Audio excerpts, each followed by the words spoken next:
Good morning and welcome into First Take. Thank you so much for being with us. We are navigating uncharted territory as the NBA suspends the season until further notice after a player tested positive for coronavirus. Our Adrian Wojnarowski identified the player as Utah Jazz center Rudy Gobert, who tested positive Wednesday for the virus. The NBA announcing that a player on the Utah Jazz has preliminarily tested positive for COVID-19. The test result was reported shortly prior to the tip-off of tonight's game between the Jazz and Oklahoma City Thunder at Chesapeake Energy Arena. At that time, tonight's game was canceled. The affected player was not in the arena. The NBA is suspending gameplay following the conclusion of tonight's scheduled games until further notice. The NBA will use this hiatus to determine next steps for moving forward in regard to the coronavirus pandemic. Players the Jazz have faced within the past 10 days, including the teams you are seeing listed here, are being told to self-quarantine, a source telling our Brian Windhorst, who will be with us momentarily. And now we welcome in Mike Greenberg. And good morning, Stephen A. Max. I'm Molly Karen Rose. Wow. This has been a crazy couple days. And obviously, Stephen A., not just the fact that games have been suspended. The NBA has suspended the season, but the fact that it has been deemed a pandemic. What was your reaction to the news as this came down last night? Well, because the World Health Organization came out and it labeled it and deemed it a pandemic, I knew, and I was far from shocked or surprised when I learned that the season would be suspended. The second you heard that Rudy Gobert had tested positive, and a dear friend of mine had called me last night because I was driving. I was en route to Long Island after I had hosted, the Sports Center show. And she called me to tell me, look, they just stopped the game. He said the game's not even starting. They're saying that Rudy Gobert and several other players may have been ill, and then it was announced that Rudy Gobert had the coronavirus. And the second that happened, I knew that within the hour, the season would be suspended. Because if you're the National Basketball Association, what is your nightmare? That a player has contracted the virus and he has been around other players and obviously players being around their family and what have you. And this is what the deal is. I mean, ultimately, it's going to spread. And so you had to neutralize that to the best of your ability as immediately as you possibly could. I love the fact that they used the word suspended as opposed to cancel, because that gives you hope that ultimately the games will resume. That means folks are confident that they're working on, obviously, finding a cure and obviously addressing the situation with the expediency that it deserves. And we'll see what happens in that regard. But ultimately, I'm not surprised at all. It was the right move by the NBA to act as swiftly as they possibly could. Utah was held in OKC at the arena for about 5 hours, if I remember correctly, before they were granted a hotel in OKC or what have you. I think that everything that could have been done in the moment has been done. They'll continue to put forth their due diligence, but I don't think anyone can argue with the decision that was made. The only thing that I'll say that jumped out at me is that I don't want anybody to attach malice intent on a part of Rudy Gobert, who was playing around, touching the microphones and tape recorders and all that stuff. But it was still, he needs to understand it was incredibly irresponsible for him to play around like that to begin with. And that video is going to be shown all over the world over the next couple of days or so, him touching microphones and tape recorders of the media, playing around and stuff like that. He didn't take it seriously. I assure you, everybody's taking it seriously. There's been a lot of that in this country, as a matter of fact. Forget about Gobert for a second, who did it, and it was stupid. People who were at first saying it was a hoax as a result of some very bad and disingenuous media coverage early on and making it a point to shake hands with other people to show how unconcerned they were. Gobert and everyone else, and even people who wear masks, that's really not about not getting it yourself so much as that it's about not spreading it. It's you don't want to overtax the healthcare system. That's when things get dangerous.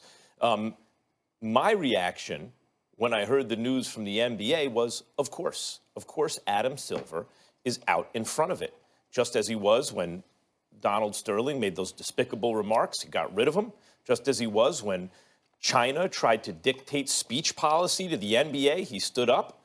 And I'm not claiming that's the first thing he did, right? Because, of course, every business tries to protect its bottom line.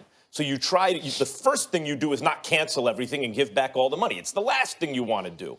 So there were intermediate steps, even in the China situation, where there was a little hesitation, how are we going to handle this? But then he came down on the right side, and he's done it again. Rather than wait, and Wendy, you brought it up yesterday when I said they're going to be playing in front of empty arenas. He said as soon as one person tests positive, they have to suspend play, which is exactly what happened because of the contagion, because you have to quarantine them. And Adam Silver is out in front of it. Mark Emmert and others are lagging behind. And this is instructive because there are powerful economic or financial incentives, to look out only for your short-term interest. And in our world, that means this news cycle, but today. But Adam Silver had the foresight to do the right thing, and the NBA is leading the way, as usual. Well, usually I love coming in here because I get to give my strong opinion on things, but today I will cede my opinion to our mutual friend Charles Barkley, who was on Get Up with us in our first hour today and went off. I mean off. And he, remember, bear in mind, he is in the studio, Steve, as you well know, for CBS and Turner as they do the NCAA tournament, and he said in no uncertain terms that those games should not be played. But I will point out that as of now, and John Swofford, the commissioner of the ACC, was on ACC Network this morning and said the games will be played today. They'll be played in front of mostly empty arenas. I believe they're in Charlotte. They will be played. Each team gets 150 tickets, so there'll be very limited people in the stands, but those games will be played.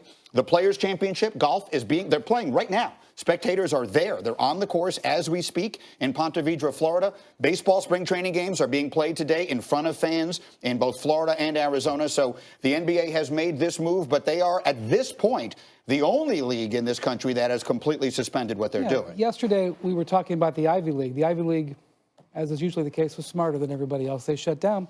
And I want to commend the APT Tour because they shut down Indian Wells and they shut down their league going forward. They were ahead of this. And that's why I'm stunned the PGA Tour, which is comparable to the ATP Tour in terms of their universal and international field. I mean, we've been showing this video of Phil Mickelson practicing on the range this morning. His caddy sneezes right in front of it. And it's not that I think the caddy has coronavirus. It's that you're bringing all these people together. So I would encourage, number one, leadership from the people who are in sports. I thought Mark Cuban showed incredible leadership last night when this chaos was going on, standing in front of the cameras and making a statement on behalf of the NBA about what was going to happen and what was going to be done. He then came on Get Up this morning and showed more leadership. I appreciate the NBA, who I thought was a little bit sluggish in not immediately banning all fans from the arenas. We saw individual teams make very strange statements. The Cavs saying that their air handlers at their arena could clear out the air. We saw the Wizards defy the D.C. mayor's order. We saw the conference call come and go and no issue. But they did have testing measures in place so that Gobert could get tested. And as soon as he was able to get the result, they were able to pull the plug. I encourage everybody else who is in a position of leadership in sports to show the leadership and do the correct thing, which is to be on the right side of history and suspend things that are going on, and we will come back and finish it later. Which is why we should have an extremely huge problem with the ACC still having their tournament and with the NCAA overall, who hasn't canceled anything. I can't explain enough. I almost shake when I think about the NCAA and their exploited tendencies that we have lamented for decades. And here you are with institutions of higher learning closing their schools, but somehow, some way, you still won't stop your basketball tournament from taking place. The ACC, you talk about just 150 people, or whatever the case may be. Here's the reality of the situation. Max and I have talked about this over the air on several occasions over the last few days. They talk about, 10 days to 2 weeks before you even know, before you even have any. Where you don't show symptoms. Yeah. That's right, between 5 and 14 days. So again, if you don't show symptoms, how would you know? And then you're talking about the players and you're talking about the 150 people in attendance. When they leave the arena, who the hell are they communicating with? You don't know this. The fact that we're still learning so much. I don't care if you allow 10 people in the arena. You should do everything you can to refrain from that level of participation. And oh, by the way, the athletes themselves, if we got to worry about shaking hands with folks or people sneezing in our vicinity, what about the athletes who are breaking a sweat, competing against one another, banging bodies, swapping sweat, for crying out loud, and all of this other stuff? What about that? How do you not take that into consideration when it comes to athletics? Just in terms of a numbers It's game, inexcusable. we have players from all over the country, the personnel. Congressional doctor yesterday, I believe it was, predicted that between 70 and 150 million Americans are going to get the coronavirus. In other words, almost, more than half the country is going to have it.